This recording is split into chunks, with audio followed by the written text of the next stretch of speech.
Yeah, so I guess before we start collectively thinking about a lot of the opportunities in the Lowland Peat space, I thought it might be useful to hear from kind of a cross-national organisation about how they're thinking about planning different land uses across different Lowland Peat landscapes and some of the processes that we've been going through. So yeah, the National Trusts are a large landowner across England, Wales, Northern Ireland.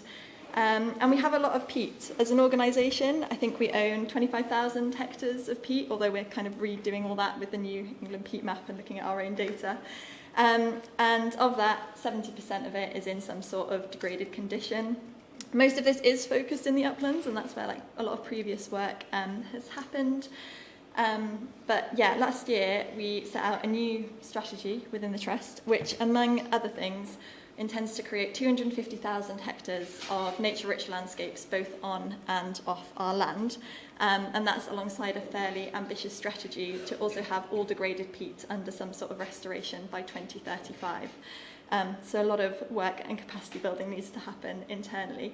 But then how are we actually prioritising our resources as an organisation to try and achieve this? So a lot of this has started with data. We're fairly lucky that we've had a lot of funding in the past through like different government grant schemes to do a lot of the baseline surveys and start the restoration process.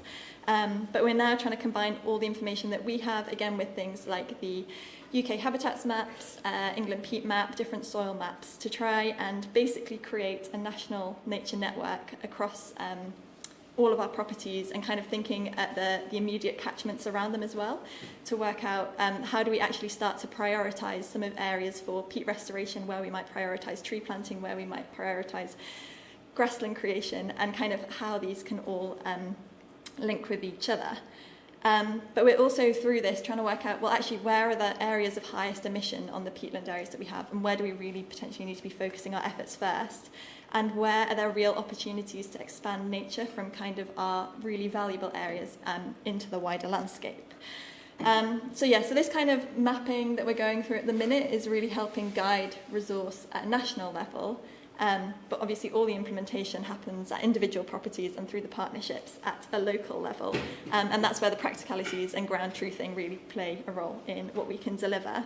And this is made a bit more complex by 80% of National Trust property is in some sort of tenancy agreement. So we don't necessarily have direct control over a lot of what's happening on the land.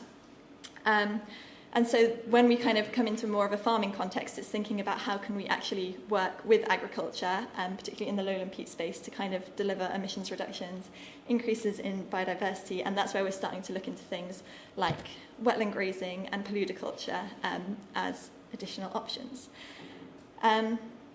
And another thing we kind of want to encourage throughout, and a big thing as part of the new strategy, is thinking about like the role of people in this.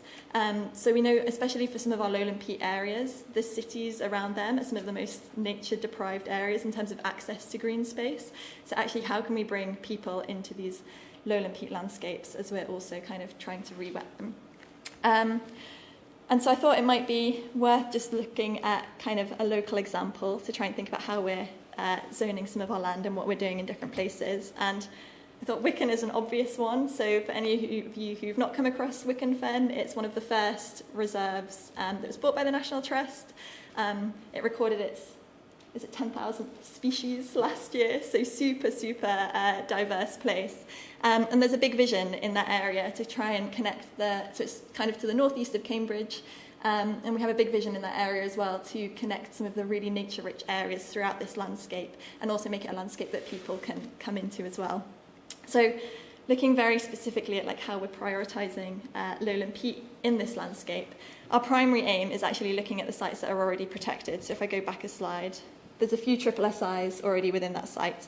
So there it's thinking about, okay, what do we need to do in this landscape, as these are kind of our priority areas of nature conservation. How do we ensure that these are staying wet? So that's a lot of work around kind of potentially replacing bunds, putting in new bunds, trying to hold the water in this system.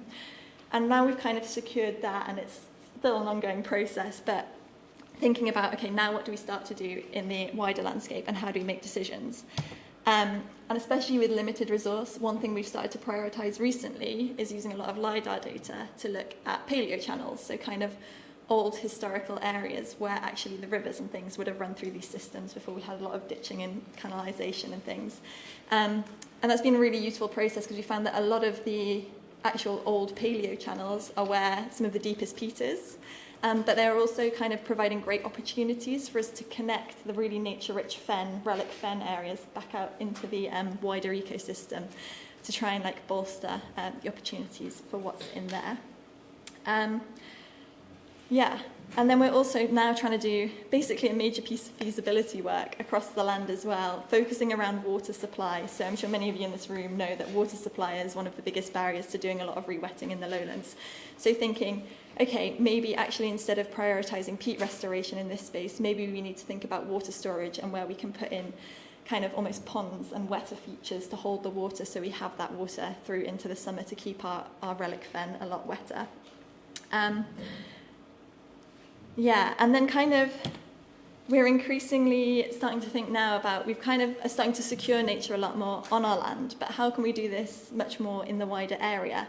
And here it's more thinking about, you know, how can we work with landowners and what are their interests and how can we be working with them? And this is where we started to bring paludiculture into our thinking a lot more. So a lot of it is based on the farm partnerships that we have already and who's engaged and who's interested, but we're now also starting to work with a few farmers who we're adjacent to see if we can re-wet some of their land to trial paludiculture as a potential option for them, in the hope that it not only kind of provides a diversity of farm income for them, it's something they can try and see if it works, but also it's just helping keep some of our water levels higher and kind of buffering some of our relic fen systems and keeping the water level high in the surrounding land to try and protect them as well. And within this as well, we're also trying to make sure that we're bringing out the historic environment. So in some places, we're actually having to modify a lot of our restoration plans to try and preserve what's already in the ground, or also in other places, we're trying to keep it a bit wetter to kind of preserve the historic interest. So I thought we'd start this session today with me and Lisa giving a bit of a brief introduction to how kind of we're thinking about things. Over the course of this session, our ultimate aim we'd like to see is almost a bit of a decision tool for how we decide how to prioritise bits of land. And we're aware, or I'm aware as an NGO, that a lot of the land we don't actually own, and we're working with people. So we want this to be less focused on being prescriptive, saying like what we want to achieve with different parts of land, but what questions we need to ask to get the best outcomes.